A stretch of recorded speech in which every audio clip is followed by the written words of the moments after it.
はい、どうも、としです。こんにちは。ということで、今日も、素敵なゲストに来ていただきました。So, please introduce yourself.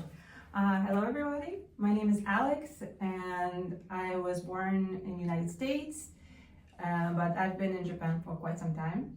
And my parents are Russian and Uzbek, so I'm kind of a mixed lady. So I'm very excited to have an interview today and to talk a little bit more about Japan and about my life here in general. So, よろしく。はい、よろしくお願いします。Okay, so yeah, we can speak like both like English and Japanese, right? And Russian if needed, yeah. Oh yeah, but like in this case, like, we're gonna start talking English. All right. Okay, it's better. So you said like you mixed the Uzbek and the States, the US. Yeah, my mom is actually Uzbek and my dad was Russian. Okay. Yeah, but I grew up in the States with my brother. My parents moved there very early, so we grew up there. Okay, but you went back to the US sometimes and also back to Uzbek sometimes, or only the US? Only the US. I've actually have not been to Uzbekistan since I was like, I don't know, 3, 6. I don't even remember, to be honest. So you don't have any family there too? No. Okay, so only the US and stuff. Yeah. But your mom and dad still in the US, right? My dad, I believe he's somewhere in Russia, but yeah, my mom and my stepdad, my brother, and the rest of my family are in the States. Okay, how often you go back to States? Wow, living in Japan, I mean, I'm sure many people can relate. It's pretty far.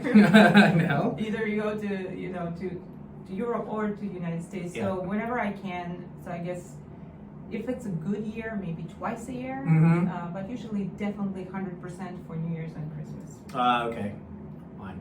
So you moved to Japan, like how long have you been here in Japan? Since 2012. 2012. Yeah. So almost 14 years and 15 years. Yeah. It's been a while. Okay, so when you came the first time, like you were students or you started work here, what kind of situation you had when you just got here? So first time first time I came to Japan was like during my high school graduation trip. Okay. And I just fell in love with Japan, and I thought, like eventually at some point, like I would want to move here, maybe, build my career and stuff. So first time I moved to Japan, it was after I graduated university. And I thought, I want to do something with my life that's outside of my major. Okay. So I just winged it, and I just moved to Japan. I already had some friends here, and I was lucky to find work, and just stayed. And by the way, when I first moved to Japan to live here, I spoke no Japanese at all. Oh yeah. Oh yeah. And you speak French right now, right? Yeah, I hope so. It's been long enough. I hope so. Yeah. Yeah, 14 is after. Yeah. So you said when you arrived here, you got a job. What's at the beginning to live here? What kind of job you did? I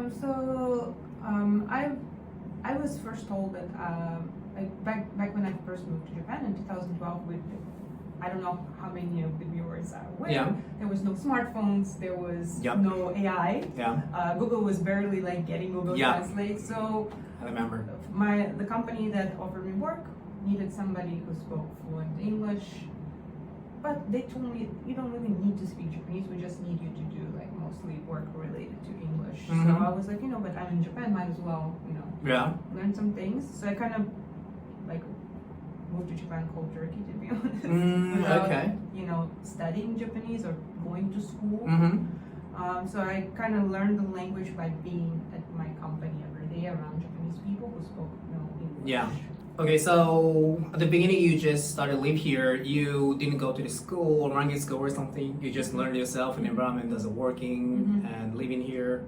Yeah. Wow, that's Pretty amazing. much. Yeah. And it's right now, what I noticed a lot in foreigners that are coming to Japan. It feels weird to say foreigners because I'm foreign. Anyway, what I noticed is people rely too much on AI or Google or something. So that's why they can't really learn or memorize things as fast as I used to because I had no choice. Yeah. I could not read anything. I could not understand anything. So for me, it was like to survive, yeah. kind of thing, you know. So yeah, it was. I learned the language in a very interesting way, so to speak, I guess.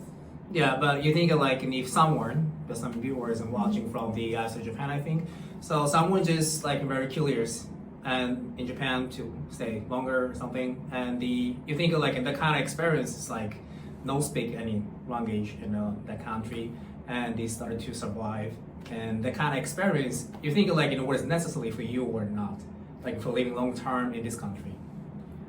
I mean, I believe that I'm lucky that I learned that way, even though of course it was very, you know, stressful. Yeah. But I think as long as you put in the effort, I think it's important to not rely on technology as much if you really want to be able to like, I wouldn't say integrate into society, yeah. but because I've been here long enough and I still cannot integrate completely. But just to, you know, feel comfortable living in a foreign country, not just Japan specifically, but any country, I guess it's kind of works the same way. Same with you, right? Yeah, I agree with you, because it's like, and I have been in Brazil, and when I got to US and Australia, New Zealand as well, like, especially in Brazil, you know, in South America, like, almost no one speak in English as well, and like Japan too. So I survived a lot, like when I just got there, no language skill in Portuguese and Spanish as well. So after 3 years for living myself, I need to learn and survive myself to get everything like for living. So that experience like made me like very, you know, like just, I don't know how can I say, but I've grown a lot and learned a lot of things myself. So I can say it's very like necessary, that kind of moments and struggle situation for my life.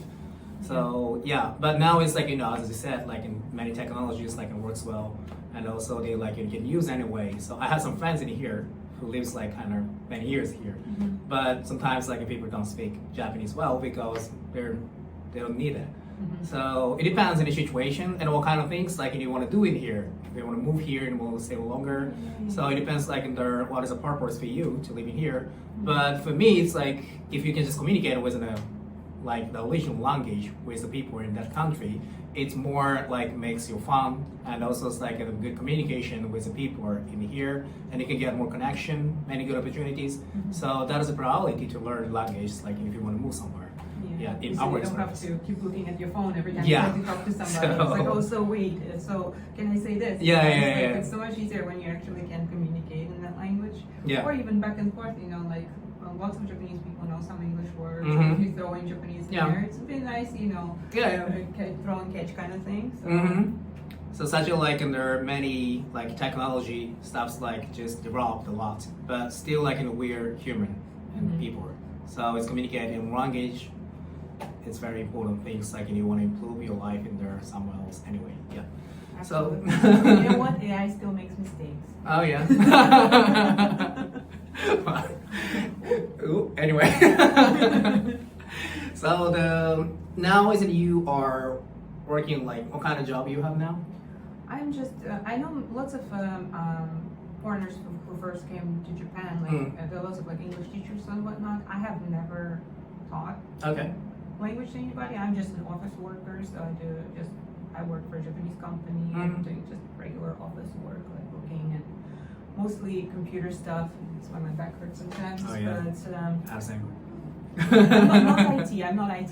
Oh, yeah? But yeah, I'm just like a regular, normal office Oh work yeah. kind of people. That's good. After you improve like in your life and language skill in here, you can do anyway. So. Yeah, and I learned how to serve tea correctly. Oh yeah. Very important That's skill important. in Japan Yeah. for an office lady. Well, still very classic things. She sounds more than me. So. Anyway, and you're also working as a model as well. Yes. When I was in the States, I didn't really I wanted to model, but I never really had much opportunity because I was so focused on studies and stuff. So when I moved to Japan, I got approached on the street a lot. Wow. That does not happen in the States. Yeah. I mean, depends on the state, but Yeah. where I'm from Florida, it didn't really happen much. So I was like, oh, interesting. Oh, would you model for a hair salon, or like, would you do this and this? And somehow I ended up building up a career, and then a couple of agencies started contacting Right. me.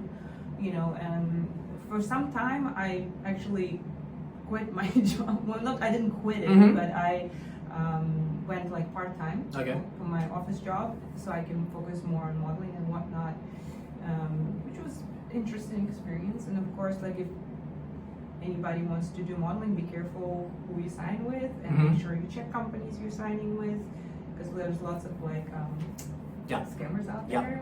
That's a lot. I learned that the hard way as well, but much smarter. Yeah.